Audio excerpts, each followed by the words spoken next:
some vehicle manufacturers have different philosophies on do I want my drivers to get in the car and not have the energy because they powered their home. Right. It's very much up in the air. I've heard some people say it's the Wild West, and we don't exactly know, but the technology is there. It's just whether or not these manufacturers choose to utilize it. This is Middle Tennessee Electric's Plugged In podcast. This podcast focuses on the world of electric vehicles. It is for all EV enthusiasts, whether you are an early adopter and have been driving an EV for years, or you're just starting your research, this podcast is for you. Hello, I'm Brandon Wagner. And I'm Amy Byers, and welcome to Middle Tennessee Electric's Plugged In podcast. So Brandon, it's just me and you today, and I'm going to interview you. You're going to be the guest, so to speak. I want to talk about two-way charging. Recently, we did an interview with two guys that had just received their Ford F-150 Lightnings. And again, we will link that podcast in the show notes for anyone that missed that one. One thing as we were talking to them, first of all, that I was a little surprised to learn was that, we have seen in the advertisements that it would do the two-way charging. You could power your house with this.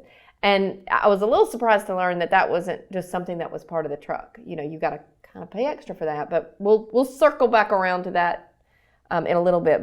Before we get to that, though, what kind of put maybe some red flags went off in my mind when we talked about that was about powering your home fully with this with the Ford Lightning.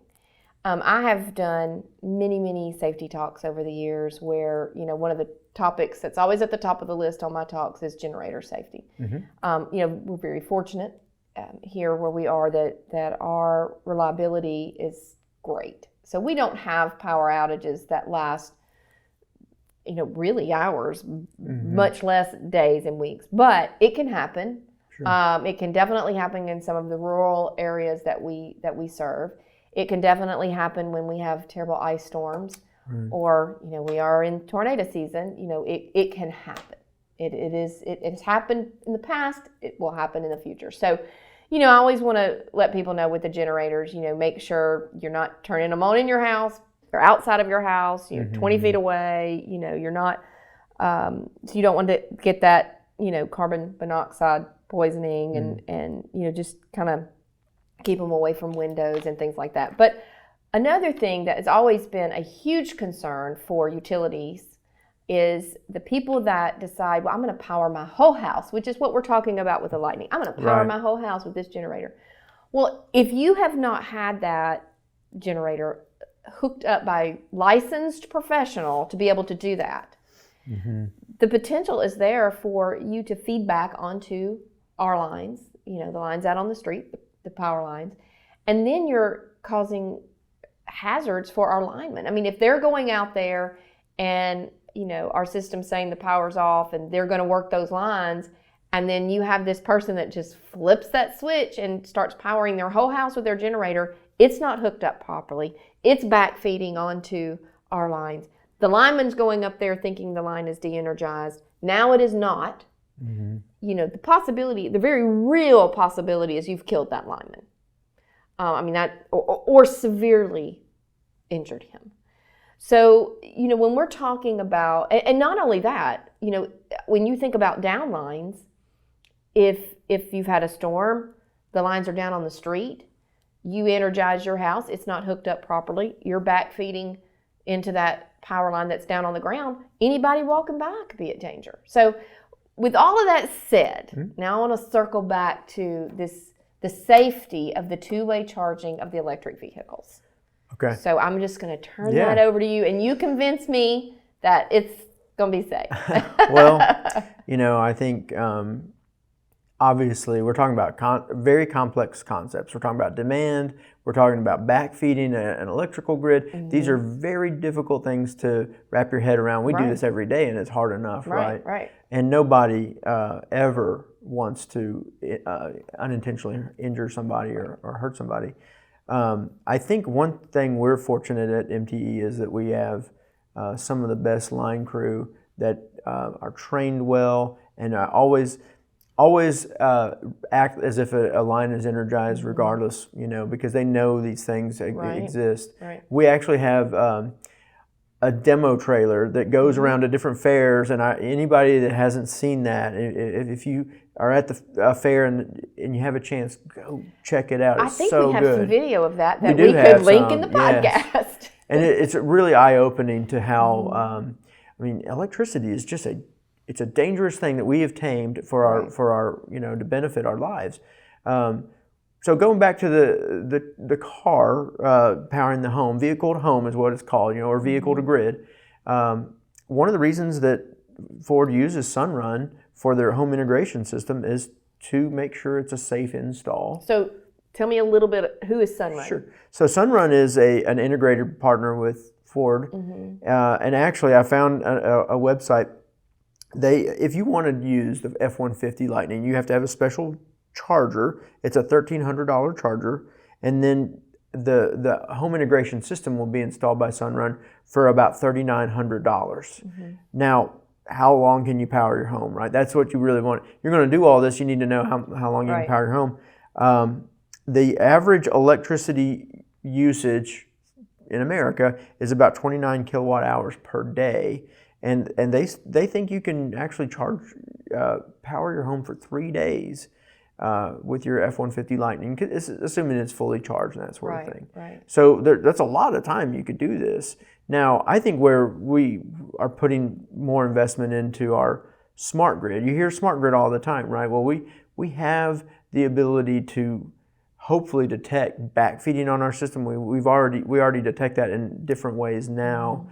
And so there are ways we can actually still, we don't want to rely on any of these one things. We have all of these together to hopefully understand how our system is fed and backfed, whether intentionally or unintentionally. And our smart grid can integrate with some of these systems to isolate faults.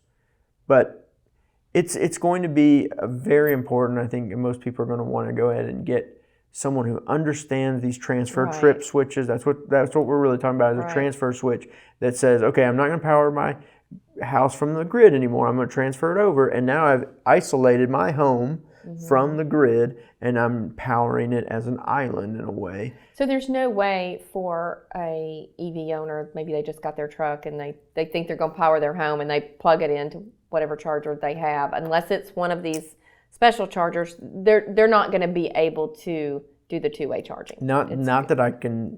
Yeah. I know that there's a home integration system is what Ford tells folks to use, and one of the reasons is because it does make that switch. Now it's smart enough to know that my power is restored and it can switch back. So it's very smart. You're not going to have to go do anything. It'll do it for you. But without that system, you're not going to be able to power your home from your grid. So to kind of... I'm sorry, you're not going to be able to power your home from your car. Oh, that's fine.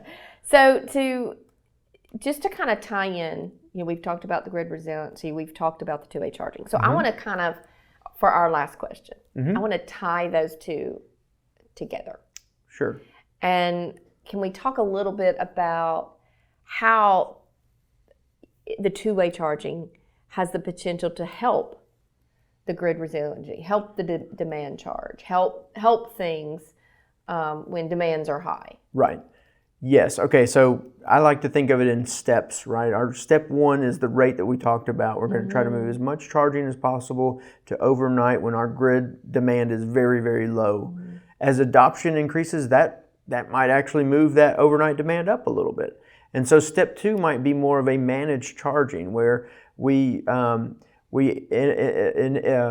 incentivize folks to participate in a cloud management system. You can still have your car fully charged when you get behind the wheel, but we try to flatten that load in the cloud. All this technology is out there, it's available, it's just not cost effective right now. Right. So step three would be when we get to a point, and it may be 5 years from now, maybe 10 years from now, but when we're incurring high demand and maybe we're even asked by TVA, you have to shed some of your load, instead of having to turn people off, if we can work with our members and incentivize them to power their home from their vehicles, then we keep everybody's lights on, it keeps our costs down. It just increases our system load factor, which reduces our cost, which benefits our entire membership, and it also prevents us from having to build all this extra infrastructure for just that small, severe weather time that we hit every 5 years or something like that.